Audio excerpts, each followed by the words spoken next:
ചേമ്പിലയും തൊട്ടാവാടിയും രാവിലെ കുശലം പറഞ്ഞിരിക്കുമ്പോൾ ഒരുത്തൻ അടുത്തേക്ക് വന്ന് കൗതുകത്തോടെ തൊട്ടാവാടിയെ തൊടാൻ കൈനീട്ടി.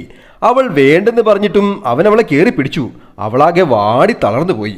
ക്ഷീണം മാറി അവൾ കണ്ണു തുറന്നു നോക്കുമ്പോൾ തൊട്ടാവാടിക്ക് വല്ലാത്ത അമർഷം തോന്നി. അവൾ ഉച്ചത്തിൽ ദൈവത്തെ വിളിച്ചലറി. കുളിസീൻ കാണാൻ പോയവന്റെ മനസ്സ് മാറ്റാൻ പരസ്യം കാണിച്ച് ദൈവം പാടുപെടുകയായിരുന്നു. തിരക്കിലായിരുന്ന ദൈവം അവളോട് കാര്യം തിരക്കി. തൊട്ടാവാടി പൊട്ടിക്കരഞ്ഞു. ഞാൻ തൊട്ടാൽ വാടുന്നവളാണെന്ന് അറിയാവുന്നതല്ലേ എല്ലാവർക്കും, എന്നിട്ടും എന്നെ ഇങ്ങനെ പീഡിപ്പിക്കുന്നത് ദൈവം കാണുന്നില്ലേ? ദൈവം പുഞ്ചിരിച്ചു. മകളെ, നീ തൊട്ടാൽ വാടുന്നവളായതുകൊണ്ടാണ് നിന്നെ അവർ തൊടുന്നത്. അവരാരും ചൊറിയണം തൊടാൻ പോകില്ലല്ലോ. നിനക്ക് ഞാൻ മുള്ളുകൾ തന്നത് പുറംചൊറിയാനല്ല കുഞ്ഞേ. തൊട്ടാവാടി പെണ്ണ് കുത്തിയിരുന്ന് ചിന്തിച്ചു. താൻ ഇത്രയ്ക്ക് പാവമായിരുന്നാൽ സകല ഊളകളും വന്ന് കേറി നിരങ്ങിയിട്ട് പോകും. പിന്നീട് അങ്ങോട്ട് അവളെ തൊട്ടു സുഖിക്കാൻ വരുന്നവരെയൊക്കെ മുള്ളുകൊണ്ട് അറഞ്ചം പുറഞ്ചം കുത്തി നോവിച്ച് അവൾ ഓടിച്ചു വിട്ടു. തൊട്ടാവാടിയായവർ വാടുന്നത് കാണാൻ ഇഷ്ടപ്പെടുന്നവരാണ് പലരും.